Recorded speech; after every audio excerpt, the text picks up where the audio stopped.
Hello students. जैसे कि previous class में हमने lesson 9 the cobbler and the fairies है ना, इसका ट्रांसलेशन भी समझ लिया था और इसकी एक्सरसाइज भी कंप्लीट हो गई थी। मतलब सिर्फ ये क्वेश्चन आंसर भी हो गए थे, ये वाली एक्सरसाइज भी कंप्लीट हो गई थी, ये वाली एक्सरसाइज भी कंप्लीट हो गई थी। ये वाला क्वेश्चन रह गया है, तो आज हम ये वाला क्वेश्चन देख लेते हैं, है ना। Let's read the following passage carefully and answer the question given under it। नीचे दिए हुए पैसेज को सावधानी पूर्वक पढ़ना है और उसके बाद जो क्वेश्चन दिए हैं इसी में से उनके आंसर सर्च करके ढूंढ के लिखने हैं। ठीक है, तो पहले हम ये पैसेज समझते हैं। 2 holes for 2 cats। 2 छेद 2 बिल्लियों के लिए, है ना। A man had 2 cats, a mother cat and a baby cat। एक आदमी के पास 2 बिल्लियाँ थीं, है ना। एक जो कैट थी वो बड़ी बिल्ली थी और एक उसका बच्चा था, यानी कि बेबी कैट थी। तो एक बड़ी वाली बिल्ली थी, एक उसकी बेबी थी, मतलब उसका बच्चा था उसी का कैट का, वो थी baby cat. He made 2 holes in his door। उसने अपने दरवाजे में 2 छेद बनाए। For the cats to go in and out। बिल्लियों के आने जाने के लिए। One day a friend came to his house। एक दिन उसका एक दोस्त उसके घर आया। His friend asked him। उसके दोस्त ने उससे पूछा Why are there 2 holes in the lower part of your door। तुम्हारे दरवाजे के नीचे वाले भाग में 2 छेद क्यों हैं। तो देखो आगे क्या बोलता है वो। To let the cats go in and out said the man। बिल्लियों के आने जाने के लिए वो आदमी कहता है। Why is not 1 hole enough। क्या एक ही होल या एक ही छेद क्या काफ़ी नहीं है। Asked his friend। उसका दोस्त पूछता है। You are very silly said the man। तुम बहुत पागल हो, वो आदमी अपने दोस्त से कहता है। How could the big cat go through the little hole। कि जो बड़ी बिल्ली है वो छोटे होल में से कैसे जा पाएगी, इसलिए 2 बनाए हैं। Well, अच्छा said his friend। उसका दोस्त कहता है। Could not the little cat go through the big hole। क्या छोटी बिल्ली बड़े होल में से नहीं जा सकती। Oh, I did not think of that said the man। अरे मैंने तो ये सोचा ही नहीं, वो आदमी कहता है। तो रियल में मूर्ख कौन निकला, वो आदमी जिसने कि 2 छेद बनाए थे। ठीक है, पैसेज समझ आया। फर्स्ट क्वेश्चन का आंसर देखते हैं। Why did the man make 2 holes। पहला क्वेश्चन है कि उस व्यक्ति ने 2 छेद क्यों बनाए थे। आंसर हो जाएगा The man made 2 holes for the cats to go in and out। उस व्यक्ति ने 2 होल्स कैट्स के आने जाने के लिए बनाए थे। तो बुक में देखते हैं ये कहाँ पर है। ये देखो, आधा हम क्वेश्चन में से लिखेंगे for the cats to go in and out. तो ये हमारा फर्स्ट आंसर हो जाएगा यहाँ से यहाँ तक। सेकंड देखते हैं। सेकंड क्वेश्चन है what did the friend suggest to man. उसके फ्रेंड ने क्या सजेस्ट किया उस आदमी के लिए, मतलब क्या सलाह दी। तो उस व्यक्ति ने क्या सलाह दी। Why is not 1 hole enough, है ना। उसके दोस्त ने पूछा कि एक ही जो छेद है वो काफ़ी क्यों नहीं है। तो ये हो जाएगा इस तरीके से सेकंड वाला आंसर। थर्ड क्वेश्चन है where did the man make holes. उस आदमी ने छेद कहाँ बनाए थे। तो अपने दरवाजे के लोअर पार्ट में, मतलब दरवाजे पर नीचे की तरफ बनाए थे। ये लिखा हुआ है 2 holes in the lower part in his door. तो ये हमारा थर्ड इस टाइप के आंसर हो जाएगा। आपको आंसर्स के PDF मिल जाएंगे, अभी आप सिर्फ समझ लीजिए, है ना। Was the man silly।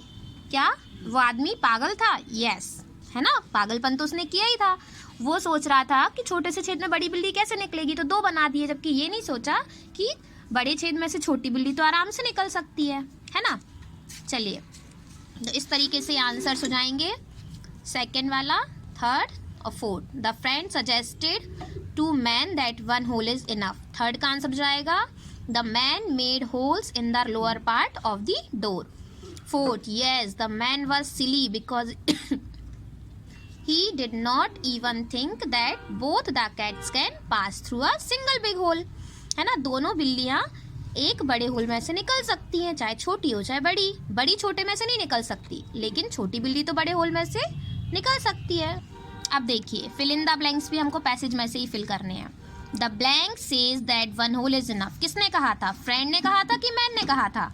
हाँ, तो उसके फ्रेंड ने बोला था कि एक भी छेद काफ़ी है।